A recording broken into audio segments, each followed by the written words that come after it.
Welcome to Conversations from the Edge of Consciousness. I'm your host, Christine Madera. For me, and possibly for you, the inner world of consciousness has always been much more real and way more fun than the so-called real material world. Growing up, I thought I was alone in this, but I'm not. There are a lot of us, and far too many have no one to talk to who shares this experience. I've been lucky to cultivate a community of friends who love to talk about the energies, ideas, and vibrations that are pushing the edges of our own consciousness, as well as our collective consciousness. In Conversations from the Edge, we share our conversations with you. Welcome to Conversations from the Edge. This is your host, Christine Madera. I am here again with Dr. Jenn Phoenix Hatfield, and I'm going to let Jenn say a few things about herself because she always says something different and is always completely true and yet insightful at the same time. And then we're going to kind of step in where we stepped off last time. But I'm going to let Jenn say a few things before we do that. Welcome. Thanks, Christine. It's good to be here. And I find myself again going, okay, how do I introduce myself? And I will say this. My operating system, which you'll know more about that in a moment, my operating system, my framework, my belief system that I show up in every day, its foundation is built in knowing, loving, and trusting myself and sharing that with others so they can learn to know, love, and trust themselves. Perfect. And I will say too, and I'm the same way as you are with this, and I know this is not everybody's experience, is that when you are, coming into your truth and empowering and growing and things like that's always a moving place. It's never like I love myself as I am and I'm here and I'm only here and I'm not moving forward at all. It's kind of it's a process in motion. And it's easy sometimes to kind of forget that we show up every moment as a new person because we're always in the process of becoming something. And that something really depends on what we were going to talk about today, which is our beliefs. So we talked last time about our thoughts. And I actually wanted to ask you this first. We didn't talk about this prior to, but the difference between, for you, thoughts and beliefs and how they work as part of your operating system. Okay, the difference between thoughts and beliefs. That's interesting because my first thought was that beliefs I'm not always aware of, but then my thoughts I'm not always aware of either. My beliefs at this point in my life a lot of them are what I choose consciously and intentionally to believe versus what has been given to me or passed down to me or on some level indoctrinated from parents, family members, teachers, and other people in positions of authority as I was growing up.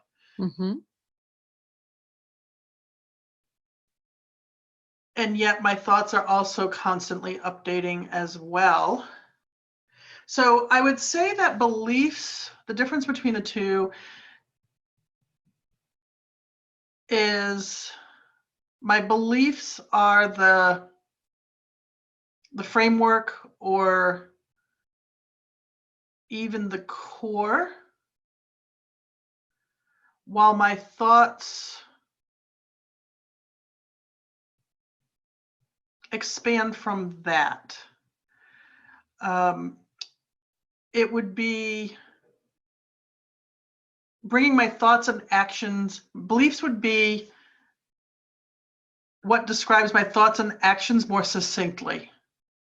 Okay, one other thing that popped in too is, and you kind of just said it in reverse in a little bit, that I find for me is that my thoughts are sometimes how I interact with my beliefs and how I understand my beliefs, because I'll think about like what's going on and then that background of what I believe, because things are either not lining up or lining up in a way that I don't like. And so the thoughts are what really either arise from the beliefs, or the thoughts are about the beliefs because I'm telling myself a story, and the thoughts are the story that I have around, either around that belief, or that hold that belief in place, or that describe what's happening because I have that belief. That was one other thing on thoughts that popped in as you were talking, Well, because they overlap, but and they have separate functions, but they are deeply connected. well, what came in listening to you respond there was thoughts eventually become the outward expression of your beliefs. Mm-hmm. Whether it's first, like literally in our mind, but we might not recognize what our beliefs are until we identify or listen, pay attention to what's in our mind, or what we hear ourselves saying and sharing, with the rest of the world. Or they become in conflict with what we want. And you had said something that I'd like to touch on at some point, is, your original beliefs generally come from the authorities around you. So they're kind of downloaded into you, in the theta state and delta state we have as a child. They're downloaded into us basically from our parents and from our teachers and from society and from all of these things, all of these, the beliefs and the rules and all of these things that we've internalized as kind of our structure of how life works, and who we're supposed to be, what we're allowed to do, and all these things within that structure. And that, once we get to be older, and by older I mean adolescence really, is where we begin to question those. I mean, who doesn't remember questioning those things as a teenager?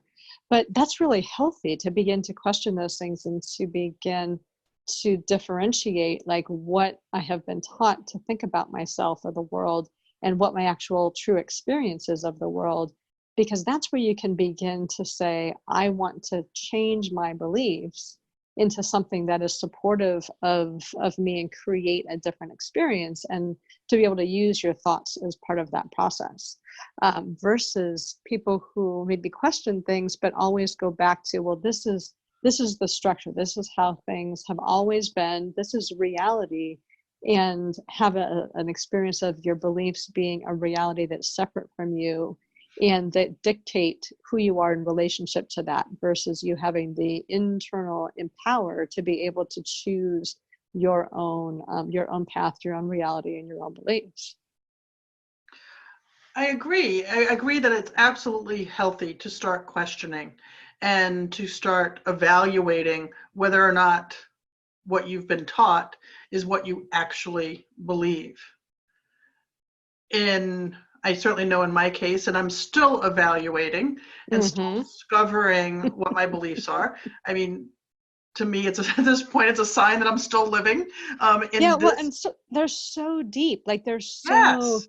deeply ingrained, and even things like, because beliefs reach way down, and we've got experience of life based on things that are real, or more or less real, like gravity, and things that feel really real because they've just been there for so long, just like understanding, just how life works, and how your experience is structured with language, and the way that we've been taught to be, that we don't really question because that's beneath, all of these higher levels of beliefs that we have, that we are seeing.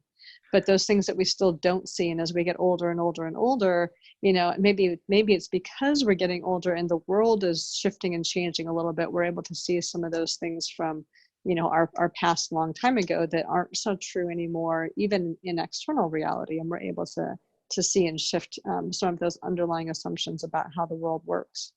Well, and I think too, and what I don't know that there is enough conversation about, is our beliefs as they were given to us and as we unconsciously accepted. Because of course, as babies and as young children, we had no idea what we were accepting or agreeing to. Right. They're often in conflict with each other. Yes. Or how we interpreted them and stored them within our being doesn't seem to match the actions and behaviors that we see around us. And we've created different sayings over the years, like, actions speak louder than words is one that like immediately popped into mind. But yet actions are not always true either. No. So it requires us, one, to be willing to actually look at not only our actions and our thoughts, but our beliefs, and how are they showing up and working together or working against each other. But are we honestly willing to evaluate them and go where that evaluation might take us? Well, there's a third rail. Let me tell, I want to get back to that in just a moment, but there was an experience I had. Well, and this is not unusual to me. This is actually a lot of people's experience, that when I was growing up, I could sense what people were feeling, and I could actually almost follow a thought process of what they were thinking. And yet it was almost always so different than what was being portrayed in actual words and actual actions. And it was really disorienting. And I actually had to make a choice at one point moving forward that, which am I going to pay attention to? Because it was really disorienting and I didn't know how to respond. And I was sort of this constant state of paralysis because I didn't know whether I should respond to what people were wanting me to think about them based on what they were saying, or to actually respond to what they were feeling and thinking beneath what it was that they were trying to communicate. And I know that we've all been trained in this idea to sort of shut down what's going on internally and like present that calm face to the world. But only 7% of our communication is verbal. So that other 93%, we're broadcasting it all the time. So if we're not in harmony within ourselves with that, we're actually sending mixed messages, not only to other people around us, but sending it out into, I guess, the universe, for lack of a better term. And then we're going to get mixed results because our thoughts and our beliefs and our actions are misaligned. And that's one of those things that really work against us. Is you can't just have a thought without cultivating the belief, and you can't have those separate from action, or you're really not going to be able to move forward in creating the reality that you desire. Yes. And and the thing is there's no right answer to that in my opinion. But what there is, and it goes back to what I just said a moment ago, there has to be a willingness to go there. Mm-hmm. And I know for myself, growing up, if something was a conflict or could create conflict, it was not discussed. Yeah, me too. We're going to put on that face that everything's good. That asking questions is not okay. And what that led to is us making a whole lot of assumptions and attaching our own meaning to things, or not consciously attaching any meaning, which just left it in this state of confusion.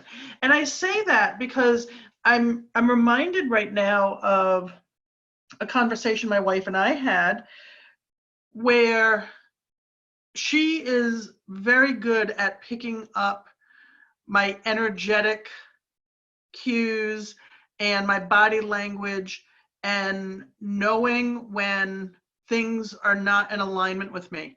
It was a survival mechanism of how she grew up. She was constantly evaluating. And as a result, there are times that I am choosing my words intentionally and consciously, but what my body is saying, or my energy is saying, is something different. And so to her, it was initially like, you're lying. And at first I couldn't understand where that was coming from, because as you know me, I do choose my words very intentionally and very consciously. Yes.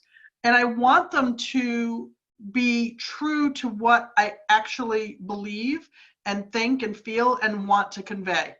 So it took some time, but what I realized was in some cases, and there's one discussion in particular that we had that stands out, that I had to say to her, I'm choosing my words intentionally and consciously, and I'd like you to pay attention to those. I am literally in the process of changing patterns of behavior based on our relationship and our conversation that's really healthy, but yet it's new. And because it's new, my nervous system is going, this isn't safe. It doesn't feel safe because we don't know what's next. I'm like, so are you absolutely picking up that I'm not entirely comfortable with this? Yes, because I'm not sure I can do it. But the words that I'm saying are my truth. And that's actually making it true in your body when you're speaking that intentionally. But that's not like when you're talking about going there, like you in that particular situation, and you in general, because I know you are, when you do that, you are going there. You're going to that place where what you're choosing to believe and what you're choosing to say are aligned, even if your energy is still catching up. And it's not the pattern in most of the world. But so for you then, when you're going there and you're feeling like you're feeling that energetic misalignment, and I've had that as well, where you're choosing, like you're intentionally choosing what you want to create, but you're not all the way there yet, but you're in the process of getting there. How do you then how do you go there and stay there and be in that place of discomfort? Because that's where I think a lot of people kind of lose it, in that discomfort, or this, this whole idea we have now about being authentic, and what is it that you're authentic to? And so, you were being authentic to your desire and what you were choosing to believe and what you were choosing to say and what you were creating from those two things. But it's very easy to be authentic to that feeling of discomfort and come back into that place and emote from there or speak from there. And that's kind of a common thing now. So how do you go there? Well, it took practice. I mean, that would be the first thing. And I say that because I got it wrong a lot first. I didn't, or maybe not wrong, but I didn't do it well at first. Because it was new, because it was uncertain, because I had doubt about it in some ways. When Kelly would question me, I often had a triggered response. I know I did. And I can't even remember all the details. But I know from my experience growing up, where questions were not okay, like I could, and know I have in the past, taken that very personally. But because Kelly and I have committed to loving, open, supportive communication, unconditional love and support in our communication, like I know that we're going to get there. It made, arguing for us, and sometimes people think we're crazy, or me anyway, because I'm the one that usually talks about this. Arguments are an opportunity for growth and learning, and an opportunity for us to develop our relationship. They're not, but our relationship, not just with each other, but with ourselves. So now we know that in the moment of an argument, it might, let's be blunt, suck.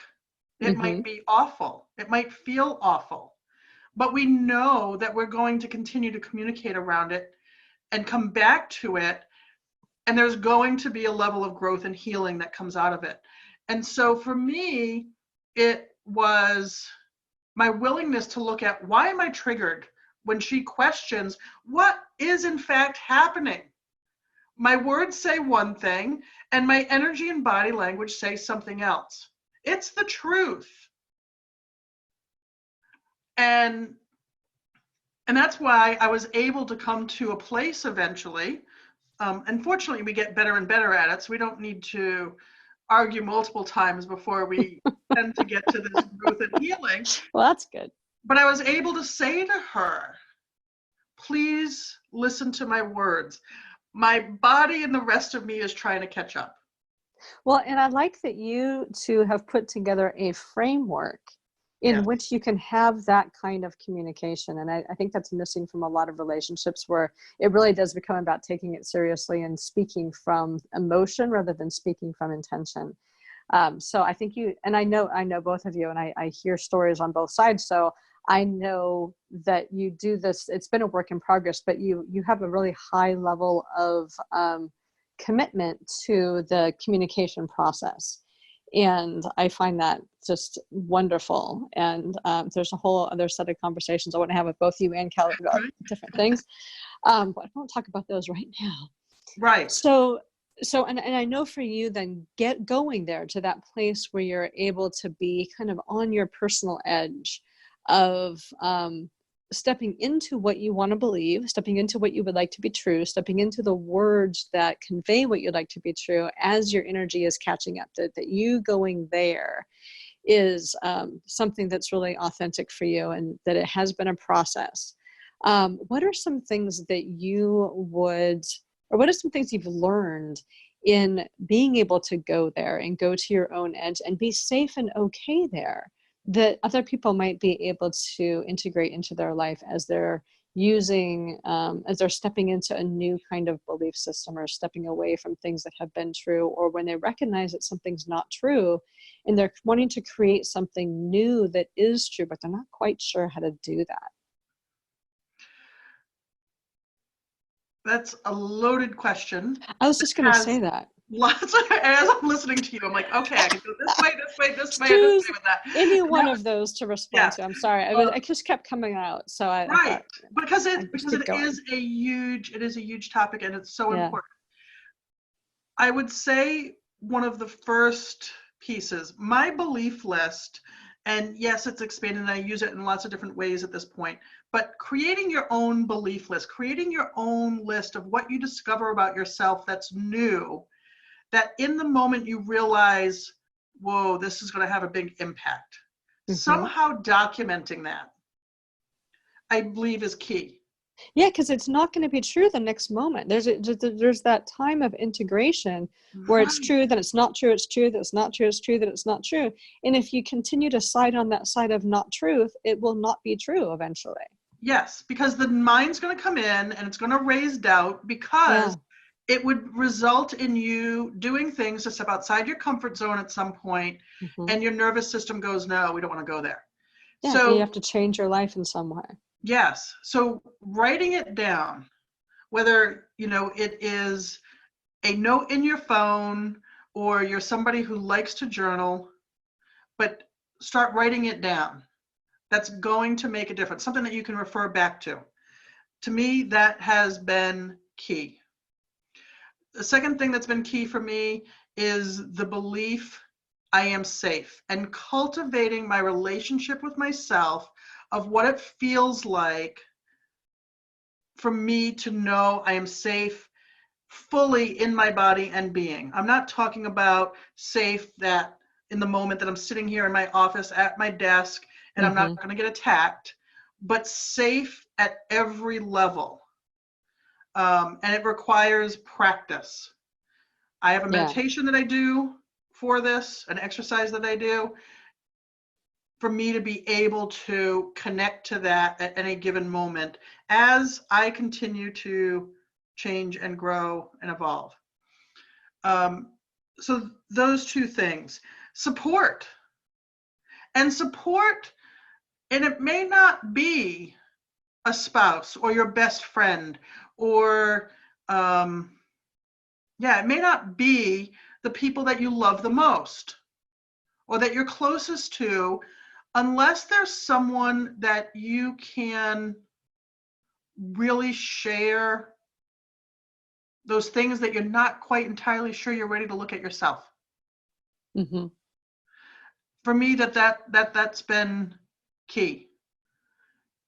And somebody who, when you share it, is going to show up in support and love and non-judgment. Yeah. And actually help then call you on it when you're out of it. Yes. Yeah. Yes. I'm going to add to that just something that I do that's been really helpful for me. And you talked about it in terms of practice, but I talk about it in terms of rehearsal. Because for me, I have to feel it in my body for it to be true. And it's a very visceral experience of moving from untruth to truth and going back and forth between this is true, this is not true, and right now this is true, this is not true right now.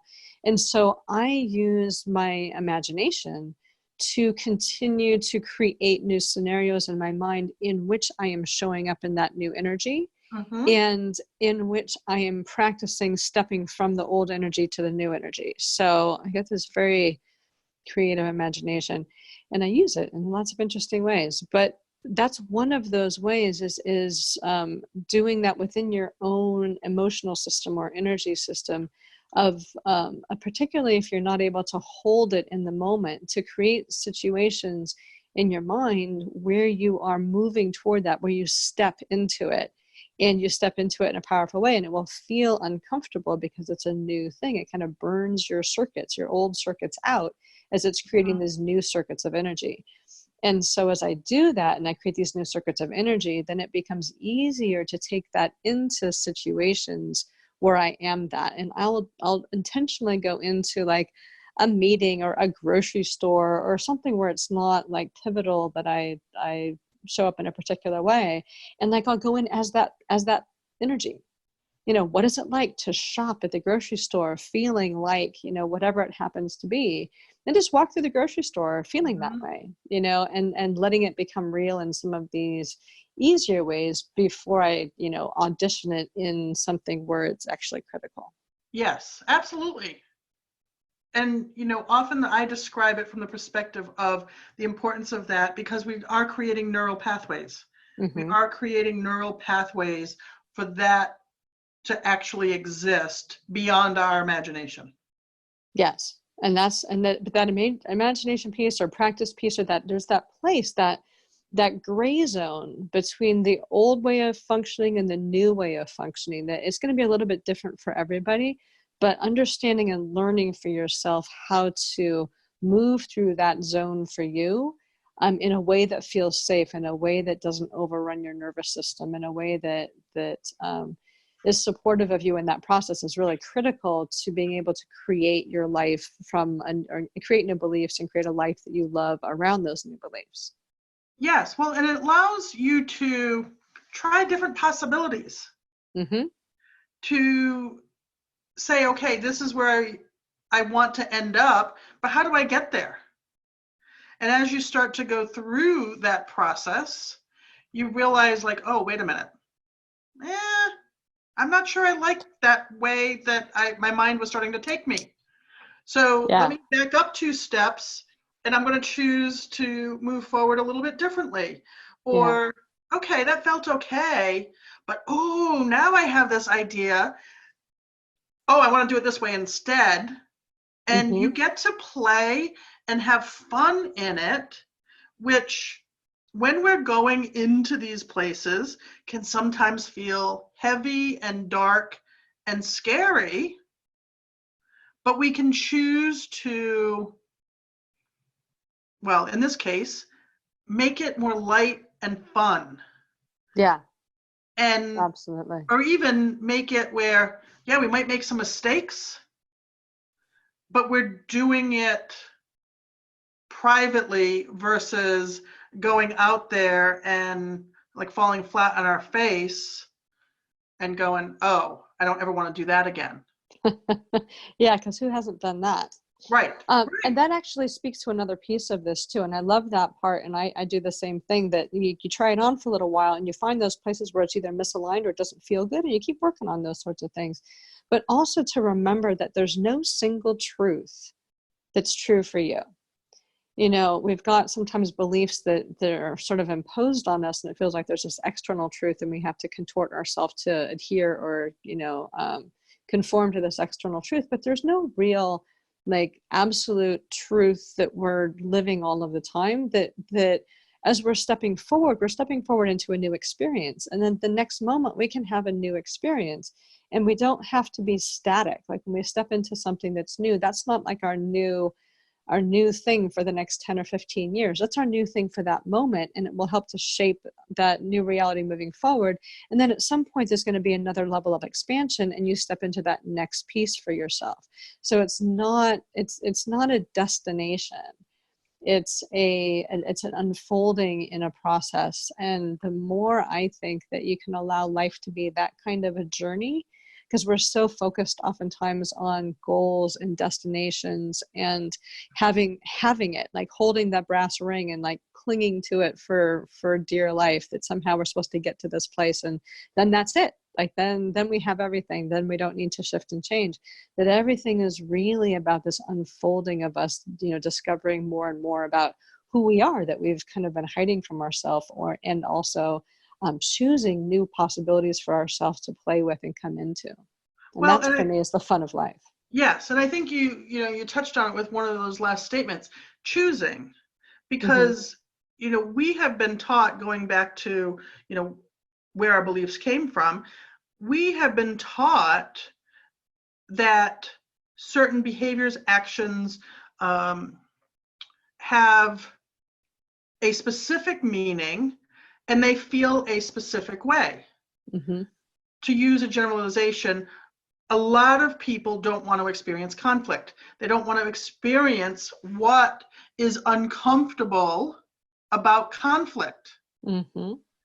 And yet, I know from my experience that I can choose my own beliefs, go through a process to walk through how I might communicate with somebody around a conflict, practice it, choose my intention and my purpose for doing it. And then when I show up in it, leave feeling versus heavy and uncomfortable, empowered. Yeah. To give an example, often too, along with conflict, we've been taught that anger is not okay. But yet, anger very much has its benefits as well. Mm-hmm. And we can choose how to use our anger, how to focus our anger. And in doing that, again, have a outcome that highlights our health, our healing, our well-being, our strength, versus something negative and that we shouldn't be doing. Well, in some of the Eastern, I'm not sure if it's traditional Chinese medicine or if it's a different school of thought, but that anger is the most important emotion because it catalyzes action. And so this is not, and it didn't mean that you become angry and you act on your anger, but that anger brings all of that stuff that has been kind of foiled and suppressed and frustrated. And it brings us to a place of creating change in a really empowering way when we use anger as a tool for empowerment instead of, just expressing anger to discharge the emotion.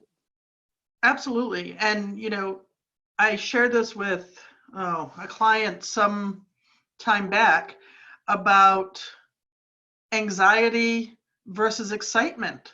Mm-hmm. How Very it similar. feels in our body Mm-hmm. is very, very similar. Yes, it is. So which meaning do you want to put behind it? Which meaning do you want to attach to it? Yeah. And I'm reminded of this because I did just listen to somebody speak who said, I speak in front of audiences of thousands and thousands of people. Now I just choose to be excited versus anxious.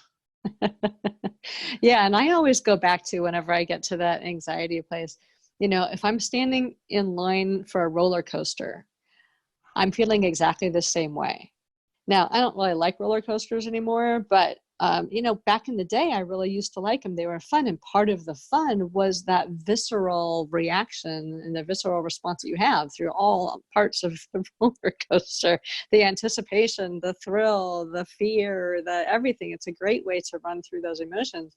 But it was, that was the anticipation and the excitement of the unknown, or maybe of the known, because I knew I was going to, feel these things on a roller coaster. Mm-hmm. But in anxiety, like I'd feel that same way. So it was about coming into that place of like, being okay with what's uncomfortable and being okay with what's unknown, and recategorizing it as excitement. And there's a lot you can do within your own thought process to walk yourself from one to the other.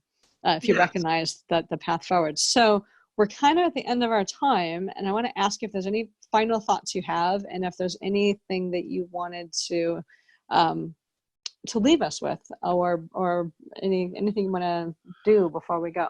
Well, there's two thoughts that come to mind, and one is, if you feel like your life is like out of control, or that you don't know how to do this, or how you'd actually start to incorporate it in your day, go back to that space, go back to the deep breathing, go back to connecting to you. Because, and I say space, it can also be a quiet walk outside, or a run. For some people, it might be a run. Not for me, but it might be a run for somebody. But something that's going to allow you to get out of your head and just give your body and being space. The other thing would be, if you're still kind of bumping up against this, seeking somebody to support and help you with it. You're not on this journey alone, wherever you might be. There are other people who are experiencing the same or similar. And I don't care where they are on the path. There are people who are there. So it might not be the people immediately around you, but there are people who are available. And, that's the wonderful thing about the internet is, we can often find people that aren't around us, or that are not part of our inner circle, that we can work with. And that's one lovely thing that I found about living in Nashville, is that I've found a community of people who are all committed to this in their own particular way. And so it is easy to find people like you to have conversations with. And so for people who don't have that, look and see if there's a group that you can get connected to. See if there's a friend that pull your friend, share the podcast with your friends, start talking about it, and see if you can become partners to help support one another in this, or reach out to somebody like Jenn, or, somebody else who can, help you from a different level to be able to really discover these things in yourself and find your path forward with it, because it's so important to really come into your own authority and come into yourself as you move forward, instead of trying to, step into this belief system over here, or this way of thought over here. We never actually got to this stuff, did we? Well, that's what I was just, that's what I was just thinking of, that one of the last things I'd say is, at least for myself and those closest to me and my clients and the people that I talk to on a regular basis, it's worth it to go there. Yeah. Yes, it may be uncomfortable. It may be hard. It may seem impossible at first, but it's worth it to go there. Yeah, because that's where you find yourself. Otherwise, you're living out of other people's expectations of you, other people's beliefs that have been put on you. You're living somebody else's, you're living for somebody else. You're living somebody else's life. You're not really living your own. Yeah. And it's a big jump to go from living how we've been taught to live to truly living from your inner truth, and from discovering that path of discovery of who you are, and not trying to conclude who you are and live from that some kind of idealized state, but to really be in the trenches with yourself, and to walk yourself forward in the truth of what you're experiencing in that moment. It's a big leap, but it is a leap that's completely worth taking. So I highly recommend that people find a partner in this in one form or another. Okay, so we have we could talk for another hour, but we're not going to. So you can always find Dr. Jenn Phoenix Hatfield's information on conversationsfromtheedge.net, but also can you share how people can find you? You can also find me at my website, theintuitivephoenix.com, or on Facebook, The Intuitive Phoenix. Perfect. Thank you so much, Jenn. It's always so much fun to talk with you, and I'm looking forward to our next conversation. Me too. Thanks. This is your host, Christine Madera. I hope you've enjoyed this conversation from the edge of consciousness.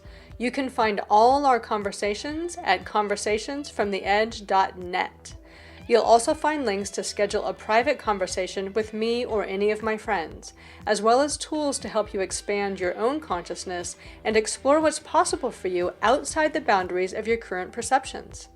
Feel free to use this podcast to start your own conversation by sharing it with friends, on social media, in your blog, or even in your own podcast. And as always, live the adventure of pushing your own edge. It's the most amazing adventure there is.